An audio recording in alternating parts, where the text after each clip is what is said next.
Jeg tror, der er mange, der ikke aner, der er et frivilligt center, og hvad frivilligt centret er. Ikke? Altså, hvordan får vi det budskab mere ud? Der er så mange forskellige områder hernede.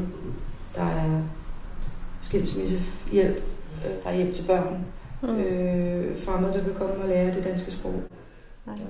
I stedet for at blive sendt ud i jobsøgningen, så har jeg fået tilbud at komme herned og lære. Hvor dejligt. 30 timer om ugen. Ja. Det glæder mig rigtig meget til. Så sæt lidt skub i mig. Ja. Kom ud i livet igen. Ja. Det ruller videre, at du henvender dig her, ikke? Ja, og så lige pludselig kommer du i virksomhedspraktik her, og så på den måde, altså, og også med jer, ikke? Altså henvendelsen hertil, den kaster en hel masse andet af sig. Det gør det. Ja. Det er dejligt. Og jeg glæder mig rigtig meget. Det kan jeg godt forstå. Han virker også dejligt. Jamen det tror jeg også, der er. Det var godt, du valgte at gå herned. Ja.